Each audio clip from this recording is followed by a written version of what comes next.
Martin Luther King said that not everybody can be famous, but everybody can be great because greatness is determined by service.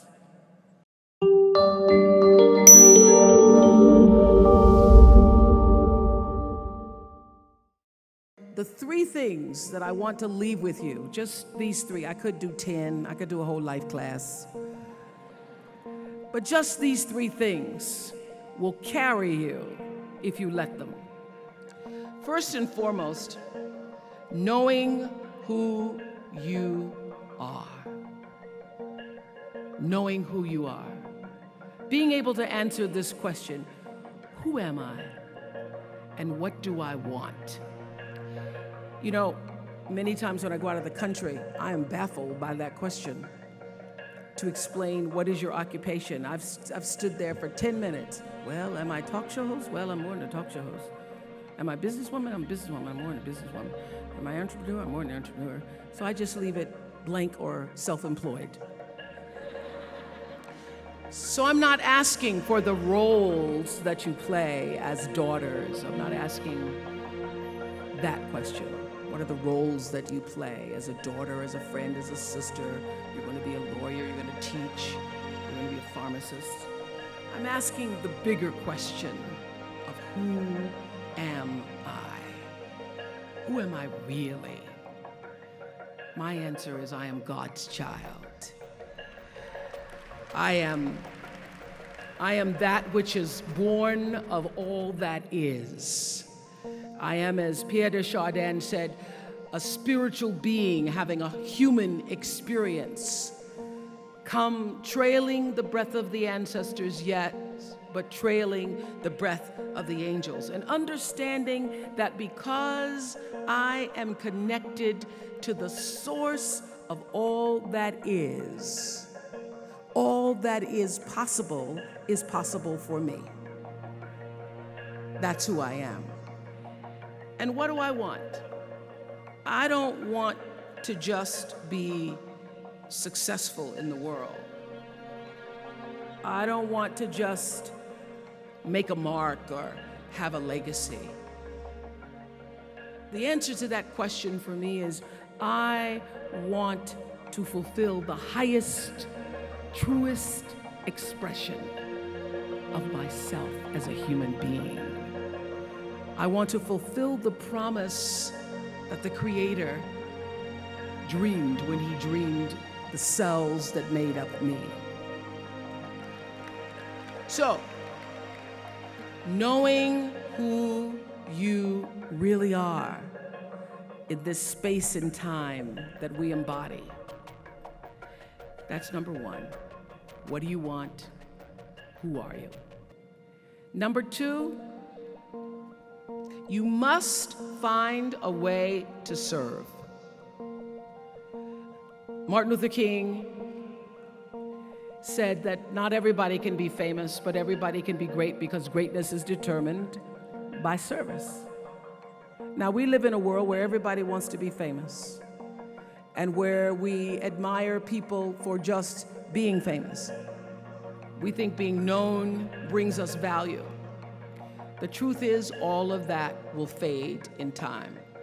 In 3 years, you won't be able to name the housewives of Atlanta. The real truth is that service and significance, service and the significance that you bring to your service is that which is lasting. So to be able to, whatever your occupation or job or talent or gift is, our honorees today getting doctorate degrees, to apparently opposite fields, HIV and AIDS and the spoken word. But what they have in common is service, using the spoken word in service to community and the world. Using your knowledge and information about HIV and AIDS and medicine in service to the world. And if you look at all the most successful people in the world, whether they know it or not, they have that paradigm of service. Everybody's talking about Mark Zuckerberg and the IPO. Service. Jay-Z rapping. Service through the word, to people, through song. For many years, I was really just happy to be on TV, and people would stop and say, "Oh, you on TV?" "Yeah, I'm on TV. I like being on TV. It's a nice job." And it was about the time that I received my honorary doctorate from Spelman around 1993, so I don't know if that had something to do with it. I thought of myself as Dr. Winfrey. That I went back and I took a long look at what it was I was doing on TV and made a decision that I was no longer going to just be on TV, but I was going to use TV as a platform, as a force for good, and not be used by TV. And I will tell you,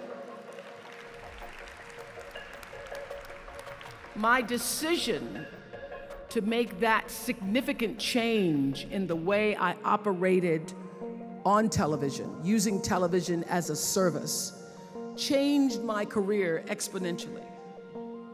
Service through medicine, service through art, using whatever it is you produce, your product, as a way of giving back to the world.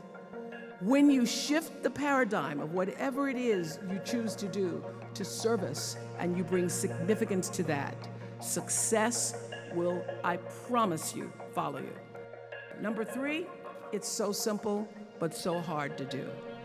Always do the right thing. Always.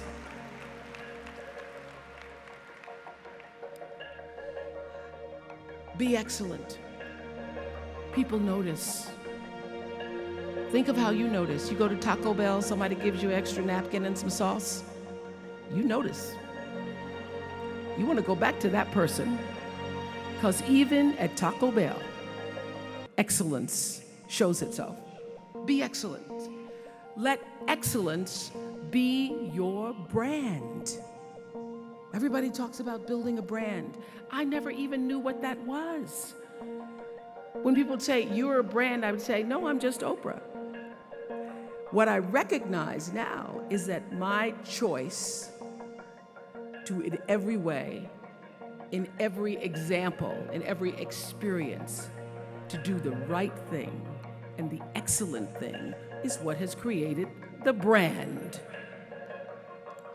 Years ago, I did an ad for Revlon for an ad they were doing called Unforgettable Women. And what I know is that when you are excellent, you become unforgettable. People remember you. You stand out. Regardless of what it is, you become an unforgettable woman. And that is what we all want. We want to be unforgettable and not forgettable.